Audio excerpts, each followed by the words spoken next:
والصلاة والسلام والتحية والإكرام على سيد الأنام الذي سمي في السماء أحمد وفي الأرض أبي القاسم محمد. اللهم صل على محمد وآل محمد وعلى أهل بيته الطيبين الطاهرين المعصومين المظلومين الذين أذهب الله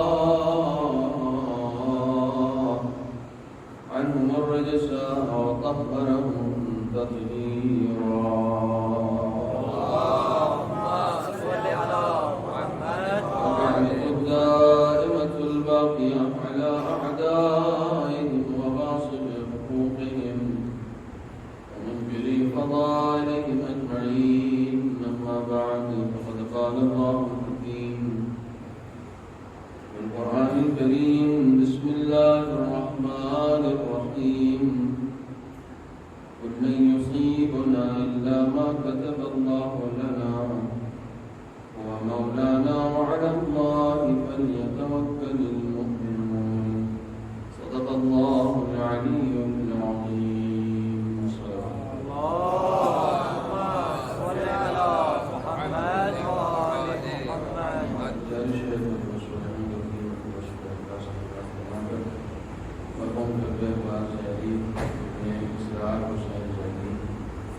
حسین بانو حسین باندھی بنت حسن صفی.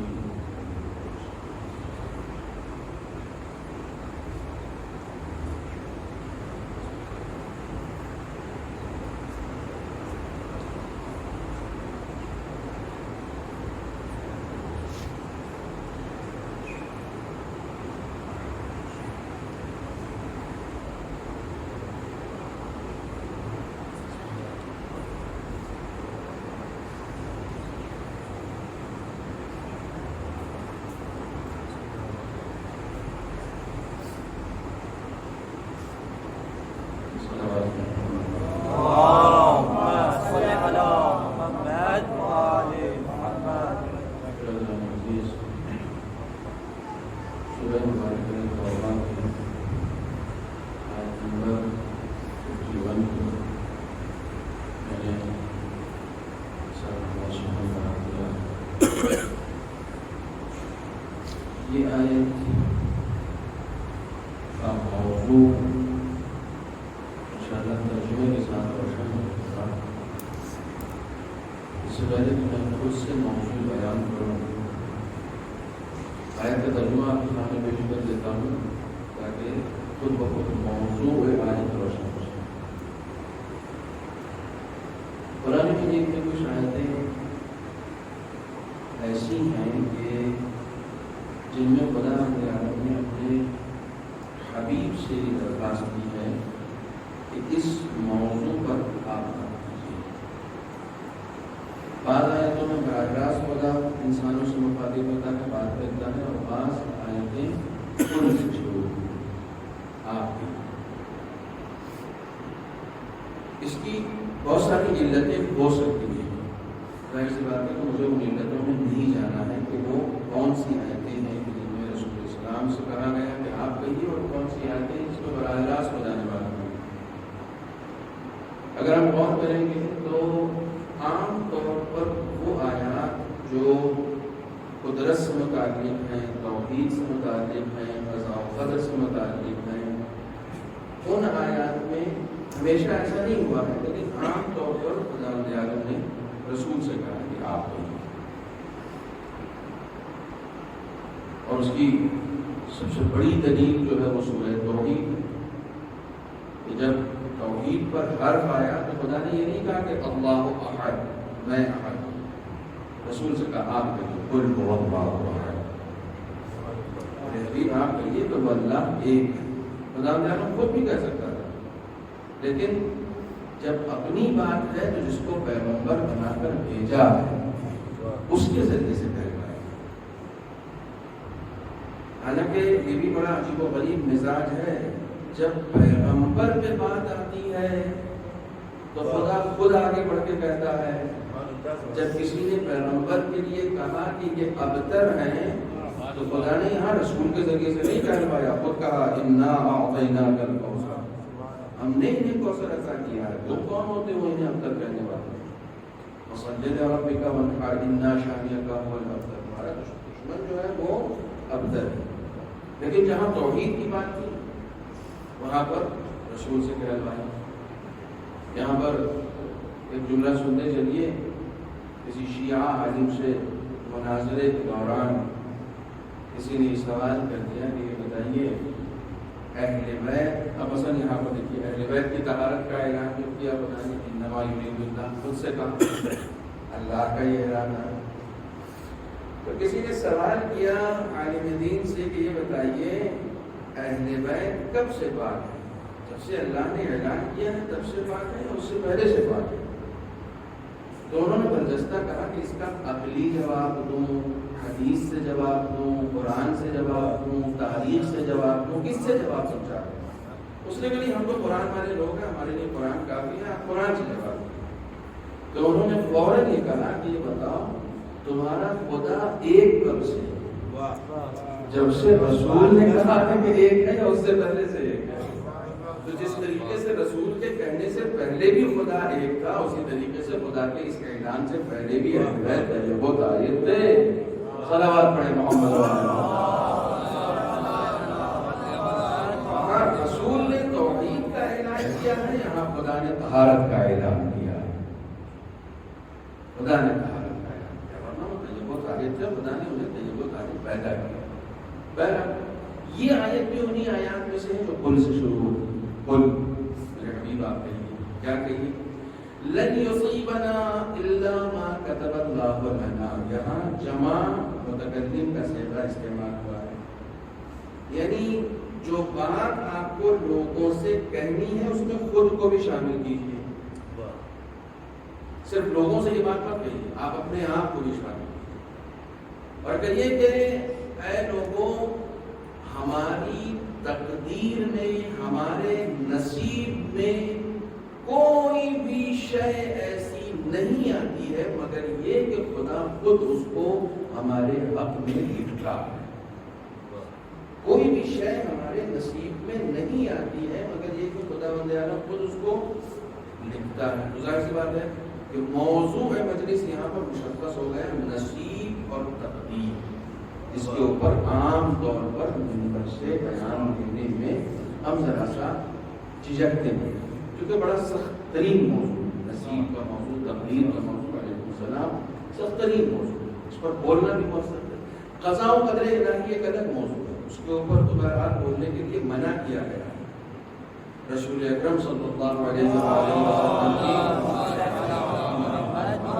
حدیث ہے کہ من یتکلم فی قدر اللہ، جو بھی قدر الہی کے بارے میں بات کرے گا اسے محشر میں جواب دینا پڑے گا، جو نہیں بات کرے گا اسے نہیں جواب دینا پڑے گا۔ یعنی صاف صاف یہ کہا گیا ہے کہ اس پہ بات کرنے سے بچو۔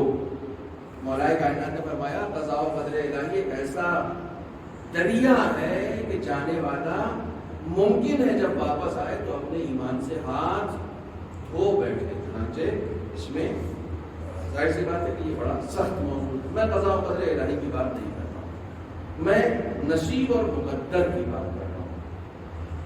عام طور سے وہ سوالات جو ہمارے اور آپ کے ذہنوں میں ہوتے ہیں، روزمرہ کے سوالات ہیں، خدا بند عالم نے جتنی بھی چیزیں انسانوں کے درمیان تقسیم کی ہیں وہ برابر سے نہیں کی ہیں، عدالت سے کی ہے۔ دونوں میں بڑا فرق ہے، اس نے برابر سے نہیں کیا لیکن عدالت سے کیا ہے۔ برابر سے دینا کمال نہیں ہوتا ہے، عدالت سے دینا کمال ہوتا ہے۔ برابر کا مطلب یہ ہوتا ہے کہ عالم کو بھی وہی مل جائے، جاہل کو بھی وہی مل جائے۔ عدالت کا مطلب یہ ہوتا ہے جو عالم کا حق ہے وہ عالم کو ملے اور جو جاہل کا حق ہے وہ جاہل کو ملے، اسے عدالت کہتے ہیں۔ خدا تعالیٰ نے جس کو بھی جو کچھ بھی تقسیم کیا ہے وہ سب عدالت کے ساتھ تقسیم کیا، اور صرف عدالت کے ساتھ تقسیم نہیں کیا ہے، توجہ فرمائیے گا، صرف عدالت کے ساتھ تقسیم نہیں کیا ہے بلکہ اس عدالت کے ساتھ ساتھ مہربانی بھی ہے اس میں، الا ما كتب اللہ لنا هو مولانا، چونکہ وہ ہمارا مولا ہے اس لیے اس نے ہماری تقدیر میں جو کچھ ہمارے حق میں بہتر تھا وہ لکھا ہے۔ یصیبنا عربی کا ایک ایسا لفظ ہے کہ اس کے روٹ ورڈ سے نصیب بھی بنتا ہے اور مصیبت بھی، مصیبت بھی اسی کے روٹ ورڈ سے، یعنی میرے مقدر میں اگر مصیبت آ رہی ہے تو وہ بھی خدا لکھ رہا ہے۔ توجہ فرمائیے گا، میں اپنی صرف تصویر کا ایک روپ دکھا رہا ہوں، میرے مقدر میں اگر مصیبت آ رہی ہے تو بھی اس کو خدا لکھ رہا ہے، میرے مقدر میں اگر خوشیاں آ رہی تو وہ بھی خدا لکھ رہا ہے۔ دونوں نعمت ہے، خوشیاں بھی نعمت ہے اور مصیبتیں بھی نعمت ہیں۔ یہ اور بات ہے کہ ہم نعمتیں صرف خوشیوں کو سمجھتے ہیں، مصیبتوں کو نہیں سمجھتے ہیں۔ ہم کسی کو آج تک دیکھا ہے تو کہا الحمدللہ آج مجھے بخار ہے، یہ کہتے ہوئے ہم کسی کو نہیں سن سکتے کہ بھائی مجھے بخار ہے، جبکہ خدا نے اگر کسی کو بیماری دی ہے تو آپ یقین جانے اس کے حق میں وہ بیماری اس وقت بہتر تھی اس لیے دی ہے۔ میں ایک سوال آپ سے کر رہا ہوں، چونکہ بڑا عجیب و غریب موضوع ہے، اس کے اوپر بولنا اتنا آسان ہے نہیں، لیکن میں آسان کرنے کی کوشش کر رہا ہوں۔ میں آپ سے ایک سوال کرتا ہوں، اگر مجھ سے یہ سوال کیا جائے کہ میں اپنی تقدیر خود لکھوں تو میں اپنی تقدیر زیادہ بہتر لکھ سکتا ہوں یا میرا خدا؟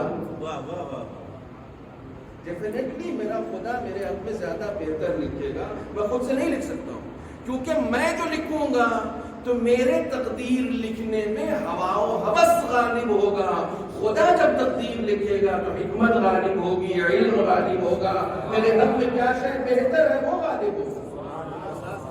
جب میں اپنی تقدیر لکھوں گا تو صرف خواہشات نفسانی کا اسیر ہو جاؤں گا۔ میں تو یہ لکھنا چاہوں گا کہ میں اس ملک کا سب سے بڑا آدمی بن جاؤں، ملک کا کیوں، میں تو یہ چاہوں گا کہ پوری دنیا کا سب سے بڑا آدمی بننا ہوں۔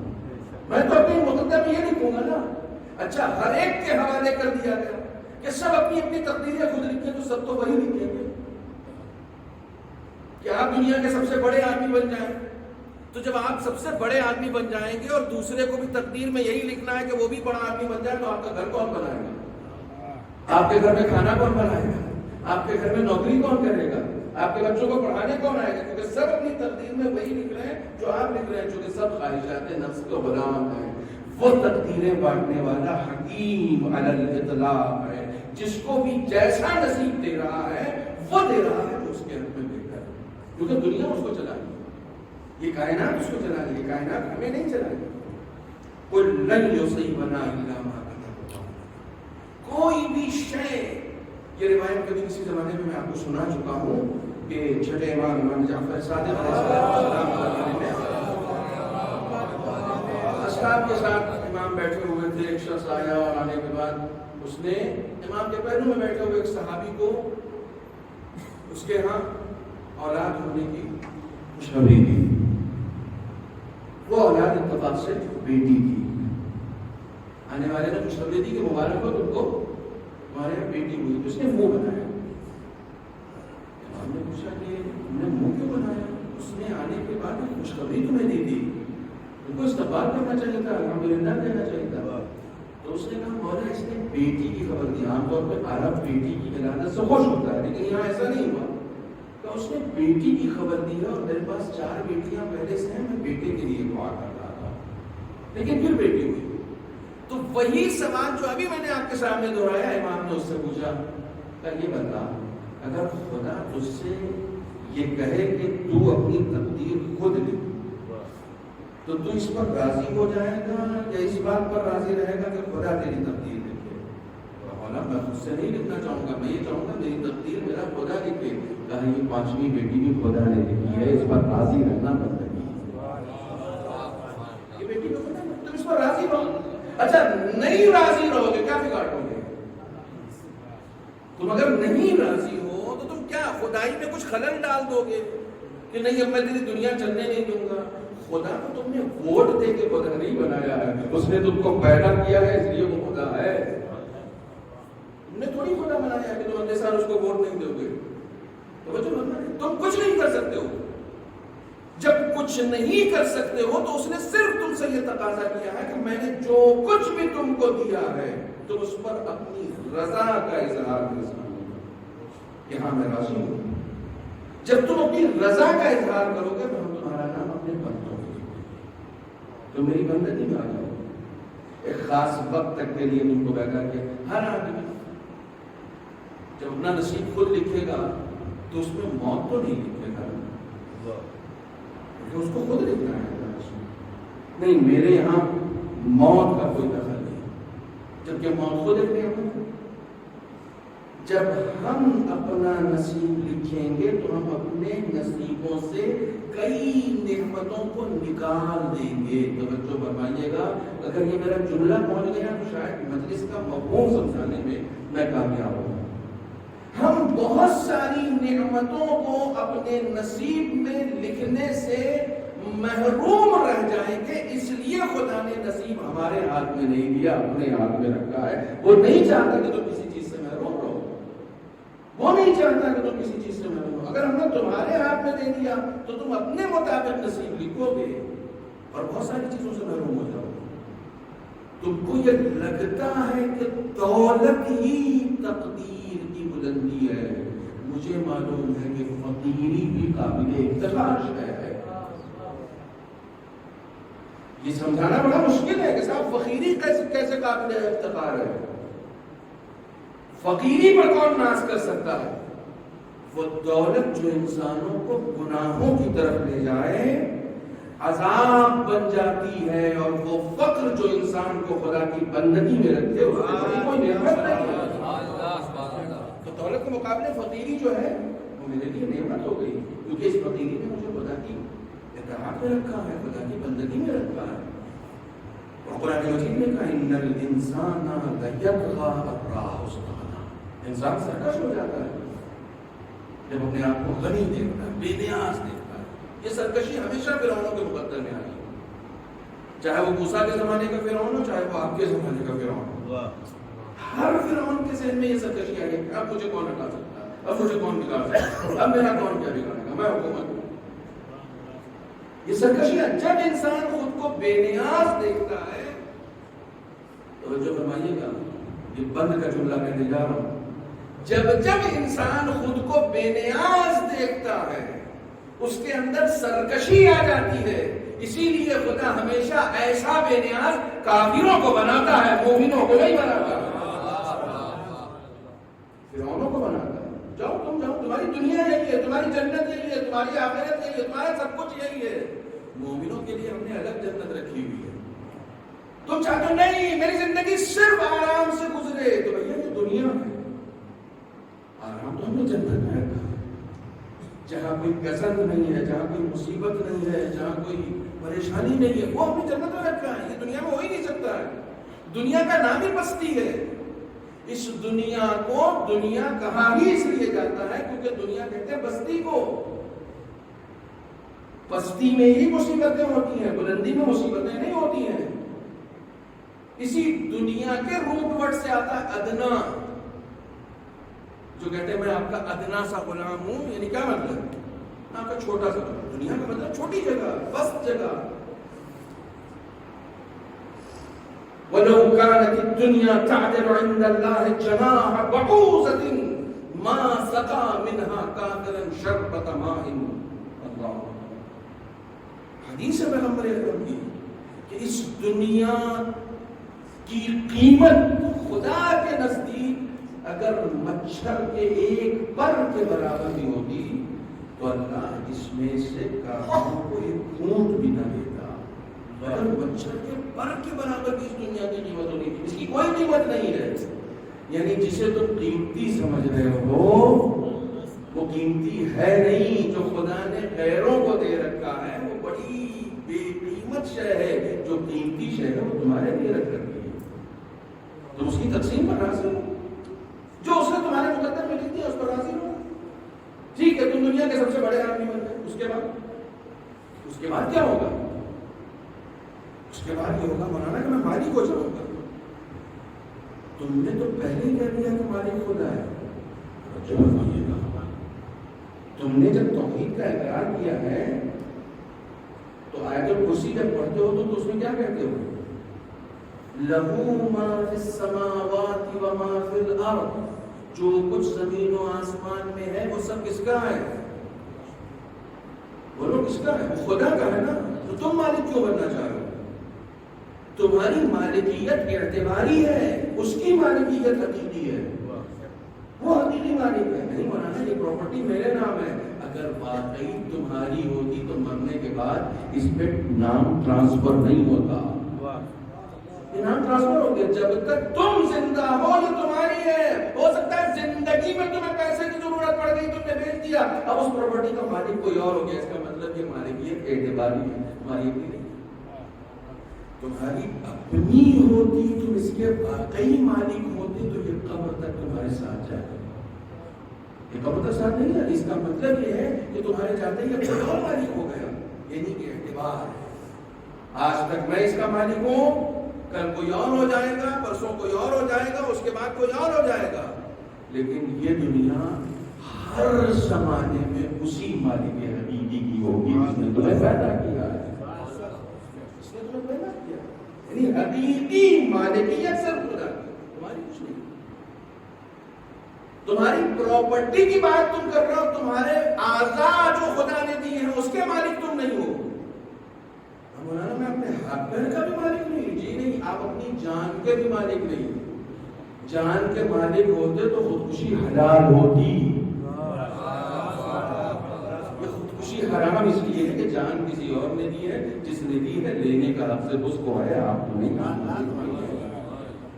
مالک نہیں. آپ مالک کیوں بننا چاہ رہے ہیں؟ مالکیت اس کی ہے. لو ما فی السماوات و ما فی الارض، جو کچھ زمین و آسمان میں سب اس کا. تو جو کچھ خدا نے ہمارے نصیب میں لکھ دیا ہے. دو طریقے کی باتیں ہیں جو میں آپ سے کرنا چاہتا ہوں. اس بیان کے ذریعے سے آپ اس نتیجے تک ہرگز سے نہ پہنچے ہیں کہ ہم تو اپنی تقدیر کے ماتحت ہیں.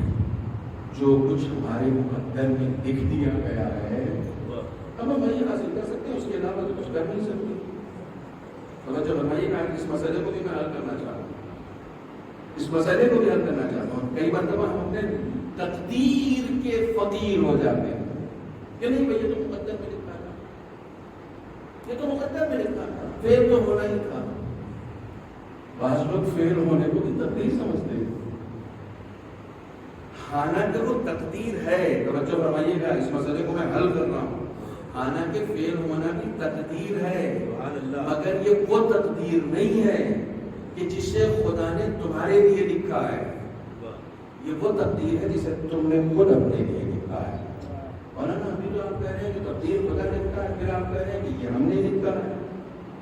جو کچھ تمہارے ساتھ ہو رہا ہے سب پہلے سے لکھا ہوا ہے. کسی کو تقدیر کہا ہے. ابھی مجلس ختم ہوگی، کچھ لوگ پیچھے کے دروازے سے نکلیں گے، کچھ لوگ اس دروازے سے نکلیں گے. کون کس دروازے سے نکلے گا یہ لکھا ہوا ہے، اسے تقدیر ہے.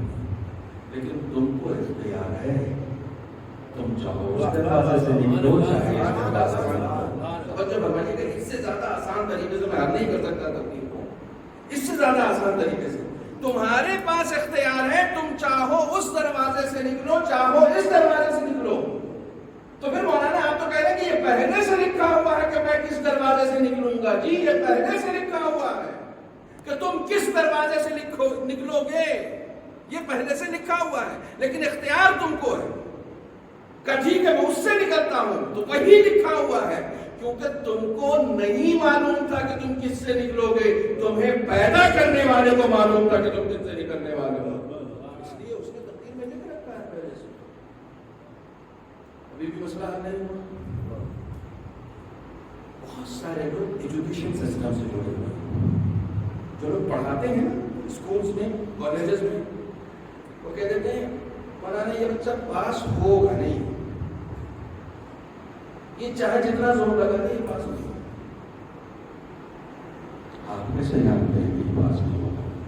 مولانا سال بھر تک دیکھا ہے اس کی ایکٹیویٹیز دیکھ رہا ہوں، اس کی پڑھائی دیکھ رہا ہوں، اس کے پڑھنے کا طریقہ دیکھ رہا ہوں، اس کی صلاحیت سے واقف ہوں، اس کی حرکتوں سے واقف ہوں. مجھے مار میں یہ پاس نہیں ہو پائے گا.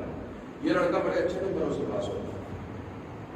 ایک استاد ہے, ابھی امتحان ہوا نہیں ہے, جو فرمائیے کہ تقدیر سمجھا رہا ہوں, ابھی امتحان ہوا نہیں ہے, لیکن استاد نے پہلے سے کہہ دیا کہ یہ پاس ہوگا اور یہ نہیں پاس ہوگا. آپ نے پہلے سے کہہ دیا, کہا 1 سال سے یہ میری تربیت میں ہے, میں نے اپنے علم اور تجربے کی بنیاد پر یہ بات کہہ دی کہ یہ پاس نہیں ہوگا اور یہ پاس ہوگا.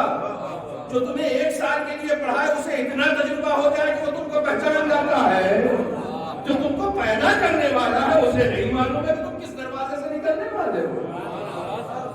اسی نے تمہیں عقل دی ہے, وہ جانتا ہے کہ تم اپنے عقل کو کتنا استعمال کر سکتے ہو. صلوات پڑھیں محمد.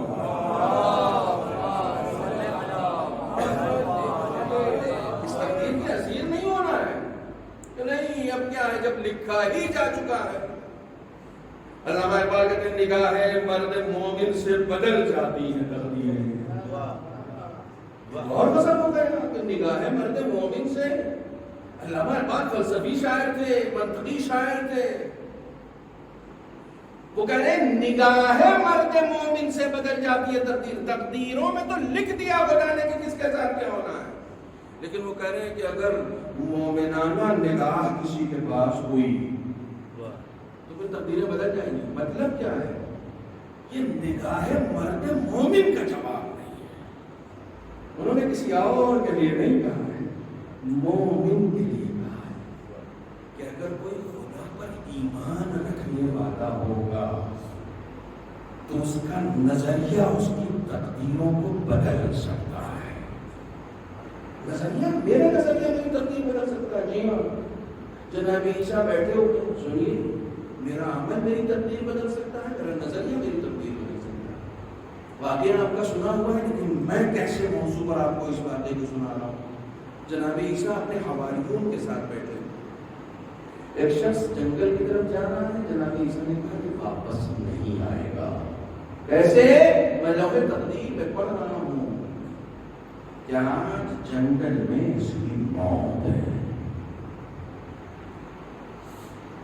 حواریون جناب عیسیٰ کے ساتھ بیٹھے رہے. تھوڑی دیر کے بعد وہ شخص لکڑی کاٹ کر, لکڑی کا بوجھا بنا کر سر پہ لاٹ کے چلا آیا.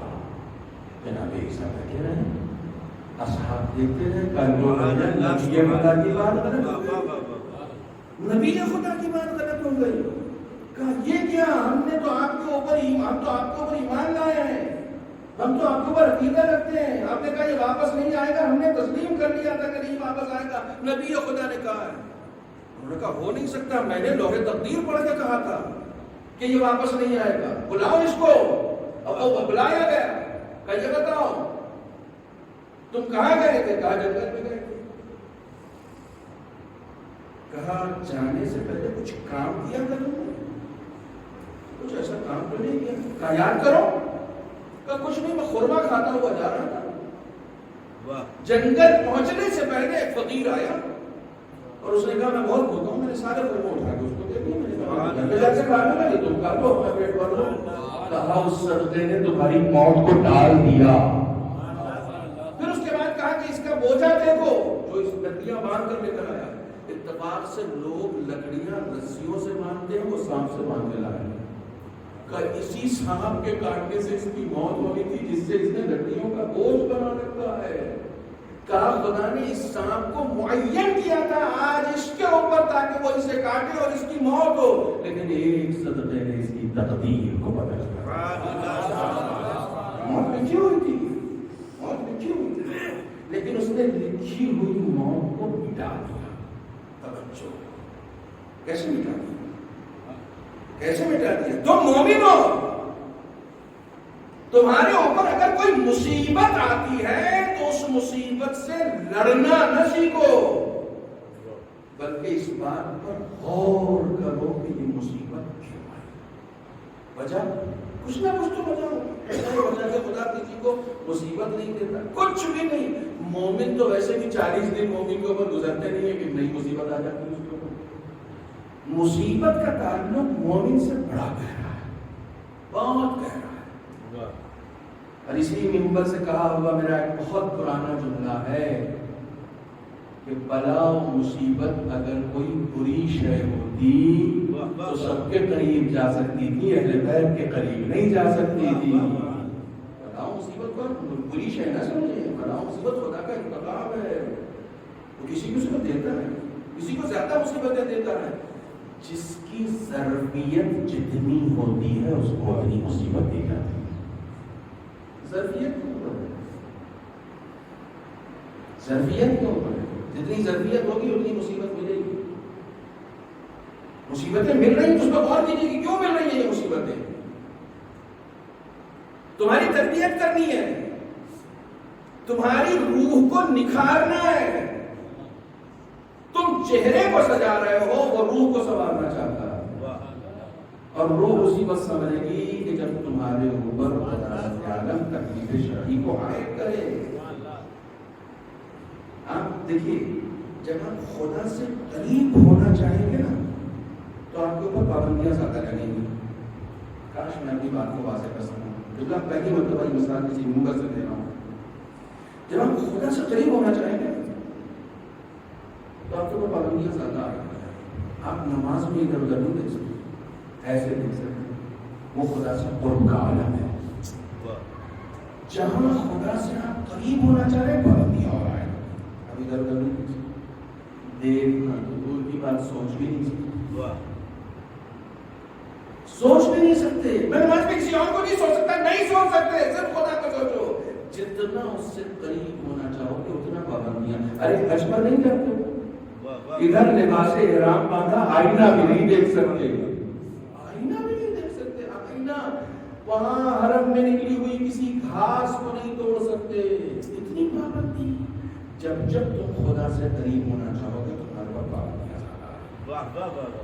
یہ پابندیاں قریب کرنے کے لیے ہیں، اس لیے نہیں ہے کیونکہ خدا تم سے نفرت کرتا ہے، اس لیے نہیں، تاکہ تم ہر لمحہ اس کو یاد رکھو۔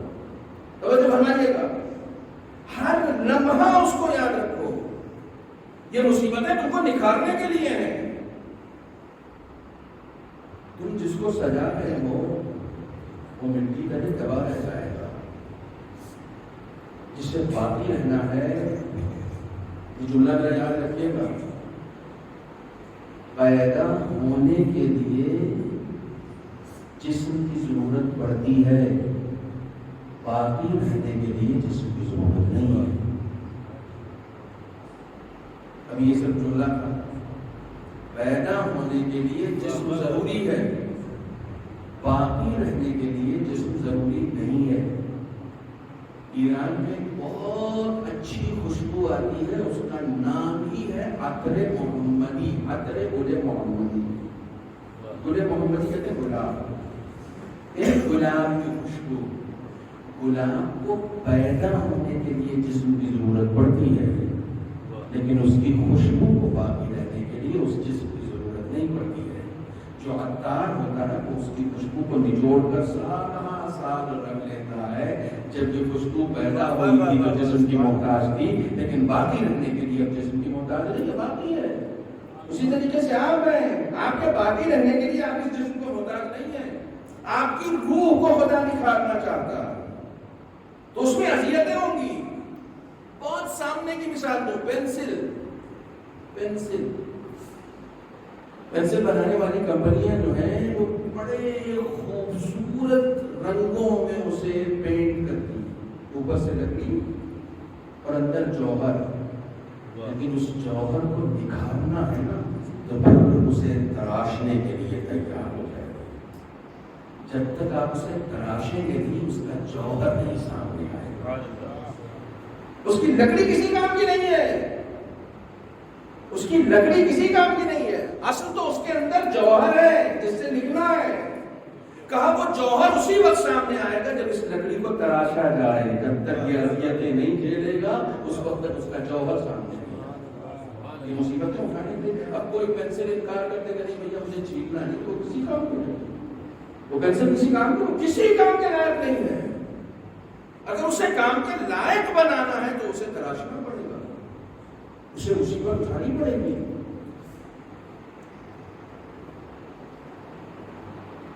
میں جملہ یہاں پر آپ ایڈ کر دوں، اسی پینسل کے اوپر نا ریزر ہوتا ہے جو آپ کو بچپن میں دیا جاتا ہے. بچپن میں پینسل آپ کو دی جاتی ہے کہ لکھو. اچھا ہے کہ ایسا لکھو کہ مٹانا نہ پڑے.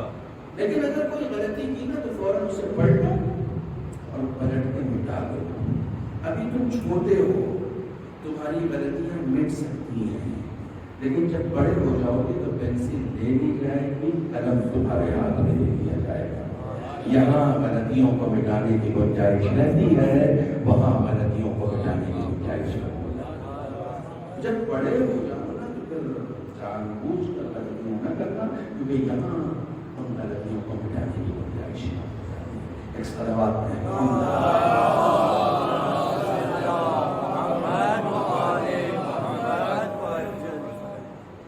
مل جل کے دھیرے سے صلوات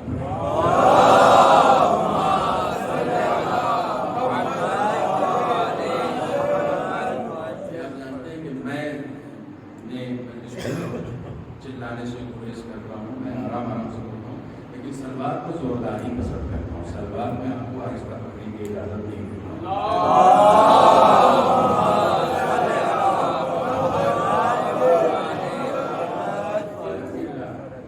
تقدیریں خدا لکھ رہا ہے, اور جو ہمارے حق میں بہتر ہے وہی لکھ رہا ہے. اس بات کو آپ یقین جانیں, جو ہمارے حق میں بہتر ہے. میں نے ہمیشہ ایت اللہ قاضی کا ذکر کیا ہے. قاضی بڑی شخص زمین پر ولی خدا کا شخص. طیبہ اسکائی کے پاس ہم کو یہاں سے امریکہ جانا ہوگا تو ہمیں فلائٹ لینی ہوگی, لیکن طیبہ اسکائی اسے کہتے ہیں جسے قرآن مجید نے کہا ہے وَأَنَا آتِيكَ بِهِ قَبْلَ أَن يَرْتَدَّ إِلَيْكَ طَرْفُكَ, میں اسے چشم زدن میں لے آؤں گا. اسے علم طیبہ کہتے ہیں, جسے قرآن نے بیان کیا کہ بہت سارے مومنوں کے پاس, آصف ابن برقیہ کے پاس تھا اس زمانے. آصف ابن برقیہ نبی تھے, کسی نبی کے ولی بات اکبر انسان, ان کے پاس یہ علم تھا. ہمارے بہت سارے علماء مراجع کے پاس. آیت اللہ جواتی رحمتی ابھی زندہ ہے, بزامن دنیاؤں میں رکھا ہے. کہتے ہیں کہ عالموں کے پاس کم سے کم تجربہ تو ہونا چاہیے, کم سے کم تجربہ تو ہونا چاہیے. یہ تقویٰ سے آتا ہے, یہ پرہیزگاری سے آتا ہے.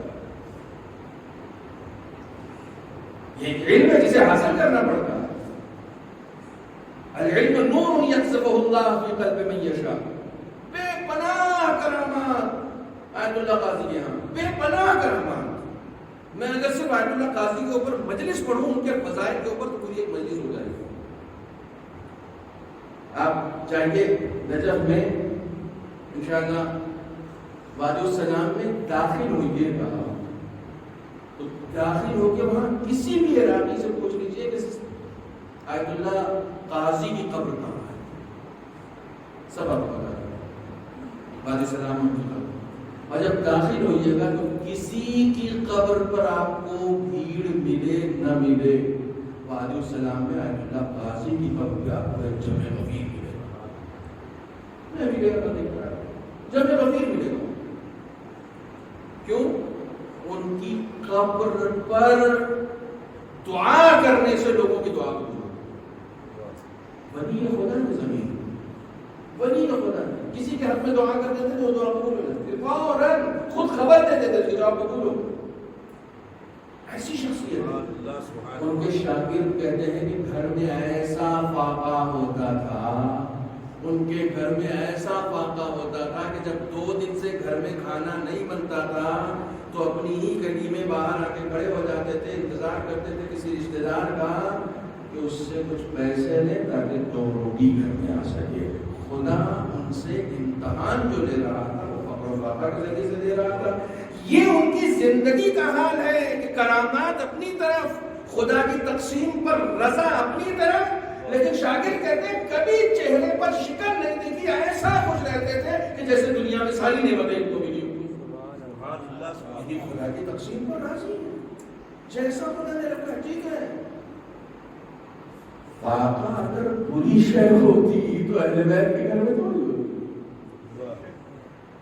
فاقہ کوئی بری شے ہوتی ہے. اہل بیت ہمارے گھر میں فاقہ ہو جائے نا, سے بھر جائیں گے ہم. ایمان سے بتا رہا ہوں آپ کو. یہ بات ہمارا کہتے ہیں ایمان سے بھر جائیں گے. کیوں؟ ہم اہل نہیں ہیں. ہم کو خدا نے اتنی ہی مصیبتیں دی ہیں جتنی ہم برداشت کر سکتے ہیں. جتنا بھی ہم صبر کر سکتے ہیں. زیادہ دے دے گا تو ایمان سے بھر جائیں گے. تو اس کو اپنے پاس ہی رکھنا ہے. کسی کو دیتا اس لیے ہے تاکہ کہیں نہ جائے, کسی سے لیتا اس لیے ہے تاکہ کہیں نہ جائے. صلوات پڑھیں.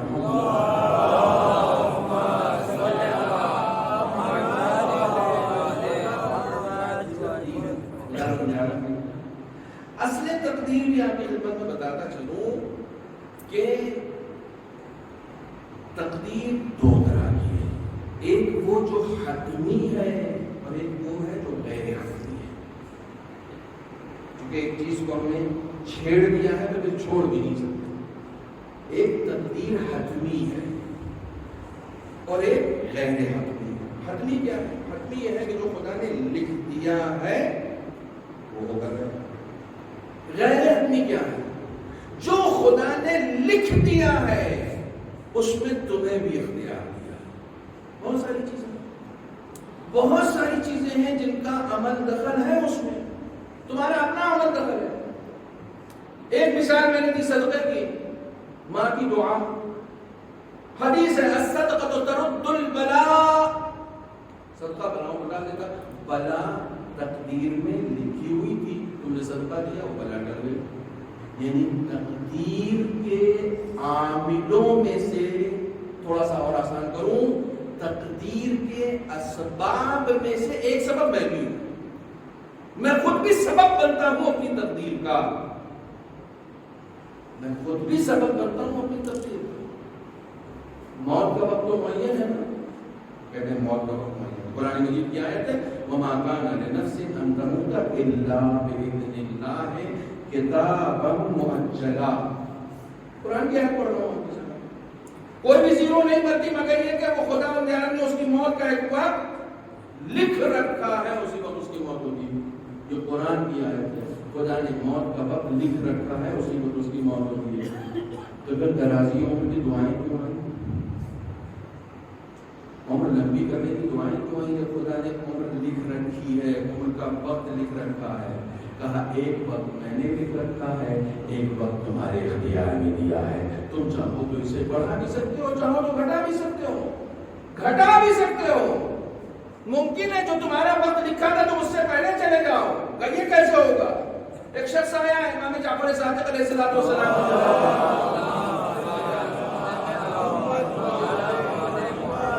آنے کے بعد عرض ادب کیا, سفر کے احوال سنائے. تو امام نے اس سے کچھ پوچھنے سے پہلے, آپ کی جگہ اس سے کچھ سننے سے پہلے اس سے پوچھا, اس سے کہا کہ اپنے بھائی سے کیوں لڑتے ہو؟ اپنے بھائی سے کیوں لڑتے ہو؟ اور آپ کو بتایا کیا اس نے آتے؟ کہا تمہارا بھائی سفر سے واپس بھی نہیں جائے گا. یہ دو بھائی تھے, سفر پہ گئے ہوئے تھے, کسی بات پہ ان کا جھگڑا ہوا. جھگڑا اتنا طول کھینچا جھگڑے نے کہ دونوں آپس میں الگ ہو گئے. وہ الگ راستے چلا گیا اور یہ الگ راستے. پھر اس کے بعد جب یہ مدینے آیا تو امام کی خدمت میں آیا. سب سے پہلے گھر جانے سے پہلے امام کی خدمت میں آیا, امام سے ملا. تو امام نے خبر کی اس کو, تو بھائی سے جھگڑا کیوں کر. اس نے کہا آپ کو ساری کہانی معلوم ہے؟ کہا مجھے سب کچھ معلوم ہے. کہا مجھے سب کچھ معلوم ہے. تمہیں معلوم ہے کہ اس جھگڑے کی وجہ سے تمہاری تقدیر کے ساتھ کیا ہوا؟ ہمارا کیا ہوا؟ کہا تم دونوں کی عمریں کم ہو. جو عمر خداوند عالم نے تم کو دی تھی وہ کم ہو گئی اس جھگڑے کی وجہ سے. صلہ رحم سے عمر بڑھتی ہے, قطع رحم سے عمریں کم ہوتی ہیں. کہا ایک دوسرے کے ساتھ نیکی کرو گے تو عمر میں اضافہ ہوگا. ایک دوسرے کے ساتھ قطع رحم کرو گے, خاص طور سے رشتہ داروں کے ساتھ. میں یہاں خوش ہوں, رشتہ دار چاہے جس حال میں تو تمہاری عمر ہو جائے. رشتہ داروں کو دیکھو, تم اگر خوش ہو تو تم اپنی خوشی میں ان کو شریک کرو, ان کے غم میں جا کر خود شریک ہو. امام نے فرمایا کہ تم نے واپس آتے آتے اپنے دوسرے رشتہ دار کے ساتھ نیکی کی، تم دونوں کی عمریں کم ہو گئی تھی اور اتنی کم ہو گئی تھی کہ تمہارے پاس اب عمر نہیں بچی تھی، لیکن چونکہ تم نے اپنے ایک رشتہ دار کے ساتھ بھی نیکی کر دی اس لیے تمہاری عمر تم کو واپس آئی، لیکن تمہارا بھائی سفر سے واپس نہیں آئے، اس سفر سے واپس ہی نہیں آئے گا، اس کی موت آ گئی یا آ چکی ہوگی، وہ اس سفر سے واپس آتا ہے۔ ایسی زندگی چھین دی گئی ہمارے عمل کے ذریعے سے، دعا کے ذریعے سے، صدقے کے ذریعے سے، نیتوں کے ذریعے سے، ارادوں کے ذریعے سے، نمازوں کے ذریعے سے، ایک وقت معین ہر چیز کا تقدیر میں عمل دخل ہوتا ہے، ہر چیز کا، یعنی صرف میرا اپنا کرنا ہی کافی نہیں ہے، تقدیر میں سب سے پہلے خدا کی منشا ہوتی ہے، سب سے پہلے خدا کی منشا۔ چائنا میں جب زلزلہ آیا تھا تو زلزلے میں ایک عورت 14 دن تک ملبے میں دبی ہوئی تھی، 14 دن تک بوڑھی تھی، یہ ٹائمز آف انڈیا کی نیوز تھی، 14 دن تک ملبے میں دبی ہوئی تھی، جب نکالی گئی تو زندہ تھی۔ سارے سرکمسٹانسز یہ تھے کہ اس کو موت آ جانی چاہیے تھی، لیکن خدا نے اس کا رزق رکھا ہوا تھا، چاہے کوئی ملبے میں دبا بھی رہے، اگر اس کو زندہ رکھنا ہے تو اس کو زندہ رکھتا ہے، اس کو زندہ رکھتا ہے۔ لوگ خودکشی کے لیے اونچائی سے کودتے ہیں، نہ جانے کتنے واقعات ایسے آپ کو معلوم ہے، مر تو نہیں سکے لیکن خودکشی کرنے کے جرم میں جیل چلے گئے، کیونکہ مرنے نہیں، صرف آپ کا عمل کافی نہیں، اس کی منشا بھی تو شامل ہونی چاہیے، موت اس کی اجازت سے آئے گی، صرف آپ کی خودکشی کرنے سے نہیں آئے گی، بہت ساری چیزوں کا عمل دخل ہے، بہت ساری چیزیں۔ بس آخری ایک پروف آپ کی خدمت میں پیش کروں، اس کے بعد رفع سر تھک گئے تو صلوات پڑھیں۔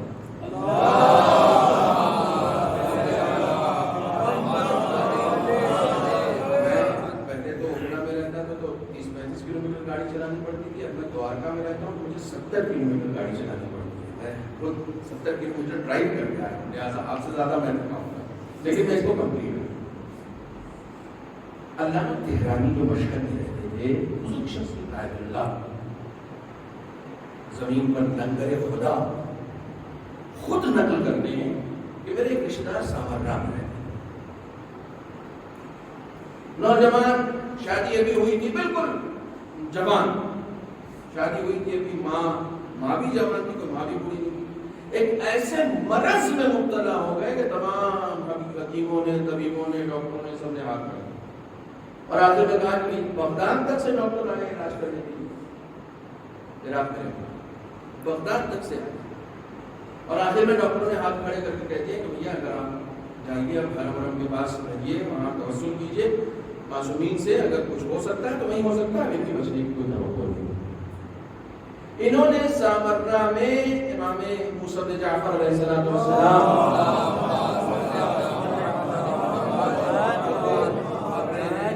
جن کو کہا جاتا ہے امام محمد نبی علیہ السلام، وہاں پر ان کے روزوں کے پاس بالکل حرم سے قریب، اتنا قریب کہ ان کا گنبد دکھائی دے رہا تھا، مسافر خانہ لیا، ماں بیٹے اسی مسافر خانے میں گئے، دعا، مناجات، موت کا وقت قریب آ گیا۔ یہ شخص علامہ تہرانی نقل کرتے ہیں کہ یہ حالت انتظار میں چلے گئے،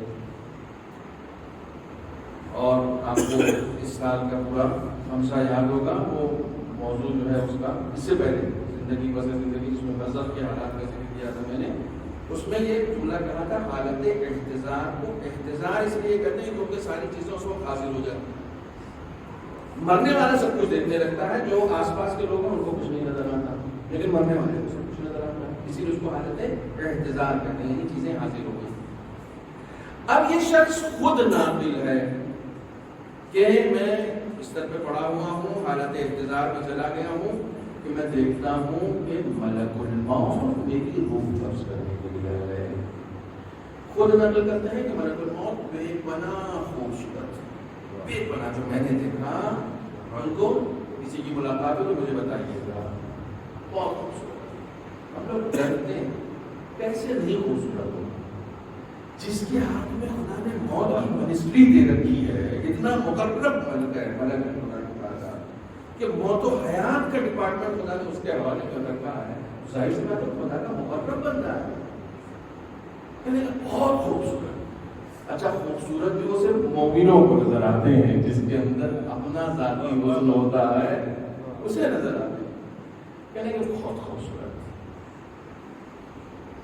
ملک الموت ابھی آئے ہی تھے تو دیکھا جتنے پاک بھی آ گئے.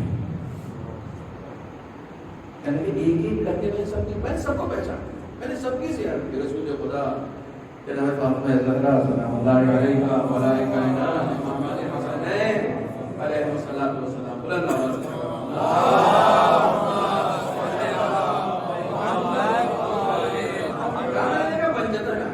اب چونکہ حالت احتضار ہے لہٰذا مجھے سب کچھ نظر آ رہا ہے. گھر والے کیا کر رہے ہیں, ماں کیا کر رہی ہے, پنجتن آ گئے, میں اٹھ کے ان کے استقبال کے لیے آیا, سب لینے آئے. میری موت کا وقت ہے.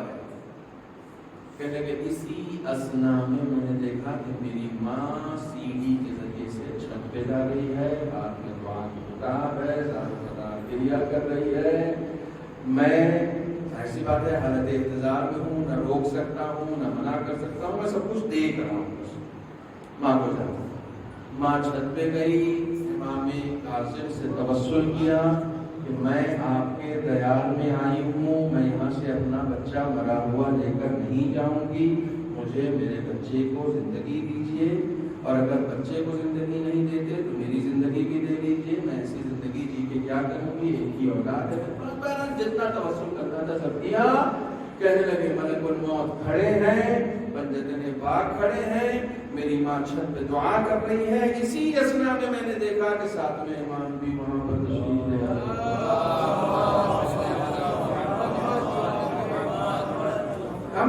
میں نے دیکھا کہ ساتویں امام تشریف لے آئے اور آ کر پنجتن سے عرض کرتے ہیں کہ اپنے اجداد سے عرض کرتے ہیں کہ اس کی ماں میری پناہ میں آ گئی ہے. اگر آپ لوگ اجازت دیں تو میں ملک الموت کو حکم دوں کہ یہ واپس چلا جائے. رسول خدا نے کہا کہ اگر تمہاری پناہ میں آ گئی ہے ماں تو تمہیں اجازت ہے. ملک الموت کو میں نے کہا سب کچھ میری نگاہوں کے سامنے ہوا. کہ نہیں, ان کی ماں اب میری پناہ میں, وہ جس کی ماں زندہ ہے. 2 رکعت نماز شکرانے کی زیادہ پڑھتا ہوں. سید رضی کی ماں کا انتقال ہو گیا تو جنازے پہ یہ کہہ کے رو رہے تھے, صاحب نہج البلاغہ یہ کہہ کے رو رہے تھے کہ اب میں کس کے وسیلے سے اپنی دعا قبول کراؤں گا. میری دعا کی قبولیت کی ضمانت اس دنیا سے چلی گئی. کوئی دعا اگر تمہاری قبول نہ ہو رہی ہو تو اپنی ماں سے کہو.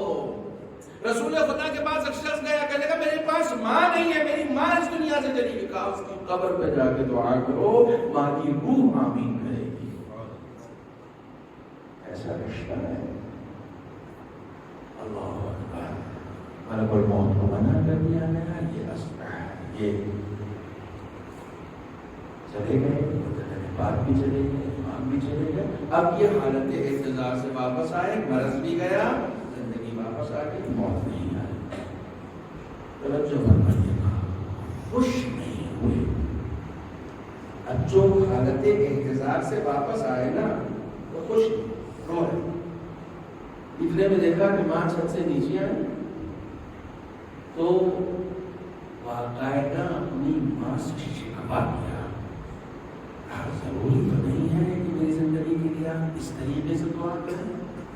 آپ کی دعا نے آج مجھے روک لیا, ورنہ اتنی پاکیزہ ہستیاں مجھے دینے کے لیے آئی ہوئی تھی. اے کاش میں ان کے ساتھ چلا جاتا, مجھے پھر اس دنیا میں رہنا پڑے گا.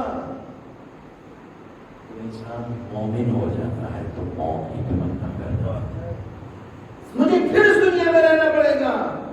اے کاش آپ امام کی پناہ میں نہ جاتی, میں پنجتن کے ساتھ یہاں سے جانے والا تھا. کیا زندگی تھی جو مجھے ملنے والی. میری زندگی کا امتحان سخت ہو گیا, میری زندگی کی پھر سے تبدیل, پھر سے نوشتہ پورا بدل گیا. انسان جوانوں کی موت میں مغفرت پائے، کسی کی موت جوانی میں ہو جائے تو نہ صرف ایک اس کو معاف کیا جاتا ہے، جوان کی موت پر ماں باپ جو صبر کرتے ہیں ان کی مغفرت کا بھی سبب ہوتے ہیں۔ ابھی میں مظفر نگر گیا ہوا تھا تو وہاں یہ بات میں نے پڑھی تھی، جوان بچی کی موت ہو گئی تھی، اس میں یہ بات میں نے پڑھی کہ اگر کسی گھر میں جوان موت ہو جائے تو خداوند عالم اس موت پر صبر کرنے کے ذریعے سے ماں باپ کی مغفرت کرتے ہیں۔ اس موت پر صبر نہیں، یہ جو امتحانات ہیں، یہ جو مقدر ہے، یہ جو نصیب ہے، یہ اس پر اگر آپ خداوند عالم سے راضی رہتے ہیں، شکوہ نہیں کرتے ہیں تو خداوند عالم آپ کو بندوں میں، اپنے خاص بندوں میں شامل کر دیتا ہے۔ کہاں جو بندہ جبکہ ہم شکوہ کر کے بھی کچھ نہیں کر سکتے، ہم کیا کریں گے؟ جب کچھ نہیں کر سکتے تو راضی رہو، معبود میں راضی ہو۔ ہم لوگ باتوں میں کبھی کبھی خدا سے اتنا شکوہ کرنے لگتے ہیں جیسے پتہ نہیں خدا تعالیٰ نے کتنا ادھار دے رکھا ہے میرا، پہلے والے ساری مصیبتیں دینے کے لیے میں ہی ملوں۔ ہم لوگ کبھی کبھی یہ بولتے ہیں، لوگوں نے پتہ نہیں کیا کیا شعر کہہ دیے، کرب حیات، سوز دروں اور کیا درد کائنات، سب کچھ ملا کے کیا کہوں قدرت نے میرا دل بنا دیا۔ ساری مصیبتیں آپ کے لیے تو اگر ہے تو اس پر آپ راضی رہیے، کچھ نہیں، خدا نے لکھا ہے۔ ایک تقدیر وہ ہے جو خدا نے آپ کے لیے لکھی، ایک وہ ہے جو آپ اپنے لیے خود رقم کریں، اس کو بدل دیں، اس کو بدل دیں۔ علامہ اقبال دوسری چیز، علامہ اقبال اس حوالے سے خاص طور سے تقدیر کے حوالے سے جو لوگ لکیر کے فقیر رہے ہیں ان کو علامہ اقبال نے بھی نہیں برداشت کیا۔ یہ کہا کہ خودی کو کر بلند اتنا کہ ہر تقدیر سے پہلے خدا بندے سے خود پوچھے، بتا تیری رضا کیا، تم تقدیر کے اسیر کیوں ہو؟ اپنے آپ کو اتنی اونچائی پر لے جاؤ کہ تقدیر نیچے آ جائے تم اوپر چلے جاؤ، تم اوپر چلے جاؤ۔ اب تقدیر تمہارے حساب سے لکھی جا رہی ہے، کیونکہ تم جو کچھ بھی کر رہے ہو اس کو راضی کرنے سے نہیں کر رہے ہو، اور تم تو علی کا نعرہ لگاتے ہو۔ علی اس ذات کا نام ہے کہ جس نے مرضی پروردگار خرید لی ہے، مرضی پروردگار خرید، ایک تقدیر کی بلندی دیکھیں، مرضی کیوں، مرضی پروردگار کیوں ایسے ہی؟ مرضی پروردگار اتنی آسانی سے کسی کو ملتی ہے؟ خدا کو معلوم ہے کہ یہ علی اتنا بڑا صابر ہے کہ جو 2 انگلیوں سے تلے خیبر اکھاڑنے کی طاقت اپنے اندر رکھتا ہے، اس کے سامنے اس کی زوجہ پر جلتا ہوا دروازہ گرایا جاتا ہے، میرے لیے صبر کرتا ہے، یہ شکوہ نہیں کرتا، شکوہ نہیں کرتا، یہ راضی ہے، یہ راضی ہے۔ کیوں؟ اس لیے کہ میں نے صبر کا ہوا، میں نے صبر کا۔ ابھی ہم سب رمضان مبارک سے نکلے، علی کی شہادت اسی رمضان مبارک،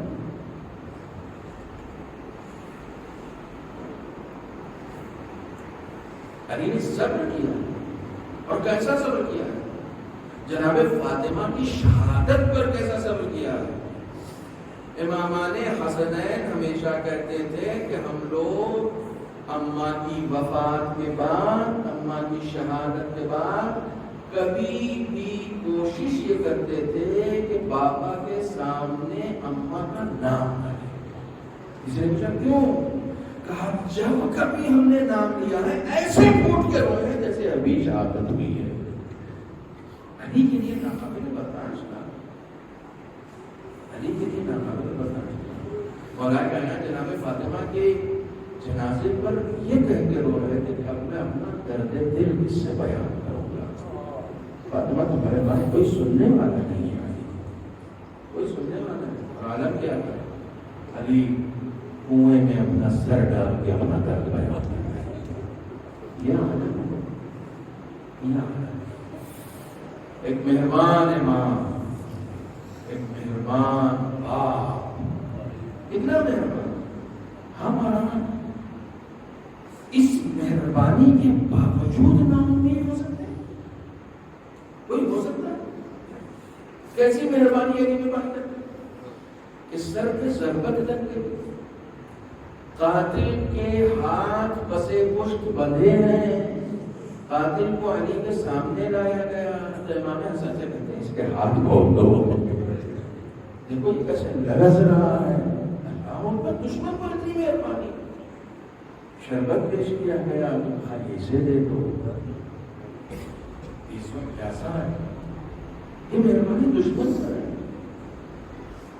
اور اصحاب ہم کو سہارا دے کر مسجد سے جب گھر کی طرف آتے ہیں تو مقام پر امام رک جاتے ہیں، کہتے ہیں اس سے آگے آقا کیوں نہ جائے؟ کہا جس حالت میں تم نے ہمیں دیکھا ہے تم صبر نہیں کر پا رہے ہو، ہماری بیٹیاں اگر اس حالت میں ہمیں دیکھ لیں تو کس طریقے سے صبر کریں؟ علی یہ نہیں چاہتا کہ اس حالت میں جب ہماری بیٹیاں ہمیں دیکھیں تو ان کے بین اور ان کے گریے کی آواز کسی نامحرم کے کان جائے۔ اللہ اللہ، زینب کا گریہ کوئی نامحرم نہ سنے، زینب کے گریے کی آواز کسی نامحرم کے کانوں میں نہ آئے۔ ابھی تو بہت ساری مصیبتیں زینب کو بھی دیکھ لی، جناب زینب ایک ایک کر کے وصیتیں کی ہیں مولا کائنات نے، ایک ایک کر کے وصیتیں کی ہیں، کبھی بیٹوں کو بلا کر وصیتیں کی ہیں، کبھی بیٹیوں کو بلا کر وصیتیں کی ہیں۔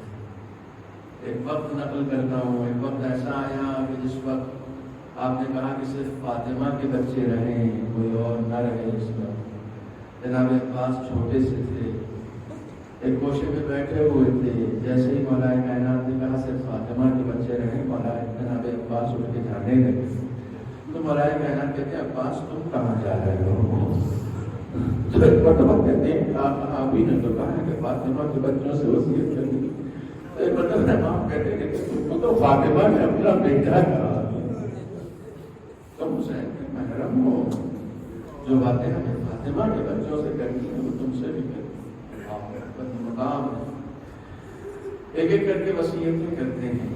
جناب زینب آتی ہے، جناب زینب آ کے پوچھتی ہیں کہ بابا ہم نے ام ایمن سے یہ سنا ہے کہ میرا بھائی کربلا میں 3 دن کا بھوکا پیاسا شہید کیا جائے گا، میں اس بات کی تصدیق کرنا چاہتی ہوں کہ کیا یہ بات صحیح ہے کہ میرا بھائی شہید کیا جائے گا؟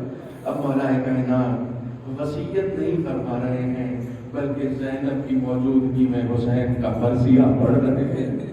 پہلی مجلس ہے جو رسول کے بعد حسین کی شہادت سے پہلے برپا ہو رہی ہے، کربلا کا ذکر ہے، علی کی زبان ہے، زینب سن رہی ہیں۔ مولا کائنات فرماتے ہیں کہ بیٹا میرا حسین 3 دن کا بھوکا اور پیاسا شہید نہیں کیا جائے گا، صرف میرا حسین ہی نہیں شہید کیا جائے گا بلکہ اس کی شہادت کے بعد تمہارے پاسوں پہ بھی سوال کرے گی، تمہاری چادر بھی چھینی جائے گی۔ اللہ اکبر، یہ وصیت ایک وقت یاد کی ہے جناب زینب نے جب کوفے کے بازار میں داخل ہوئی ہیں، تقریر فرما رہی ہیں، تو تقریر کو روکنے کے لیے حسین کا سر جو نوکے نیزہ پر تھا اسے جناب زینب کے سامنے لا کر اچھالا جانے لگا۔ ایک مرتبہ نجف کا رخ کرتی ہے، کہتی ہے بابا آپ نے سر کٹنے کے بارے میں کہا تھا، یہ تو نہیں بتایا تھا کہ میرے حسین کے سر کو نوکے نیزہ پر میرے حسین کا سر نوکے نیزہ پر بلند کیا جائے گا۔ ایک ایک کر کے وصیتیں کرتے ہیں۔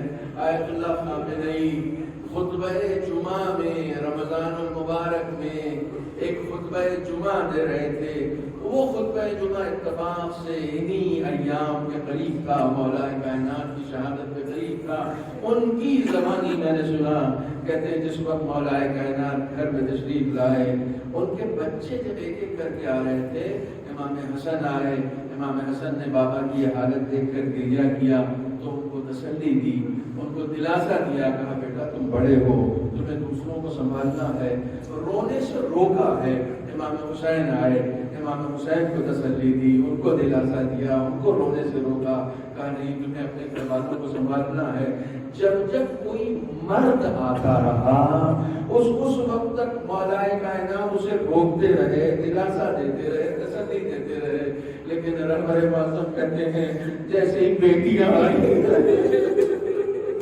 جیسے کلثوم آئی ہے، ارے بجائے روکنے کے جیسے ان کو روتا ہوا دیکھا علی خود بھی گریا کرنے لگے۔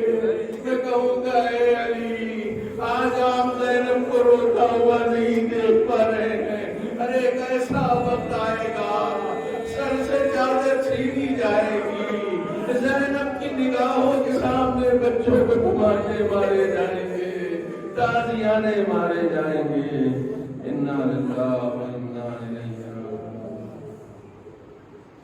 ومن قضائه وتسليما لامره بسم الله الرحمن الرحيم اللهم كل وليك الحجة ابن الحسن صلواتك عليه وعلى آبائه في هذه الساعة وفي كل ساعة وليا وحافظا وقائدا وناصرا ودليلا وعينا حتى تدخله مرضك وعافا ومتعا فيها طويلا ودايا محمد وآل محمد حارس مقدس العبادة قبول فرما معبود بنبي محمد وآل محمد ذکر کے صدقے میں ہمارے تمام گناہ کبیرہ و صغیرہ کو معاف فرما، جتنے افراد اس مجلس میں شریک ہوئے ہیں ان کے آباء و اجداد کو اس دنیا سے گزر چکے ہیں، بالخصوص جن مرحومین کی مجلس منعقد کی گئی ہے ان کی مغفرت فرما، ان کے درجات کو بلند فرما، جو ہمارے معصومین کی جگہ ہے ہم سب کو حج و زیارات سے مشرف فرما، روزین کے قرض کو ادا فرما، اپنے اولادوں کو صاحب اولاد فرما، جو صاحب اولاد ہیں ان کی اولاد کو نیک اور صالح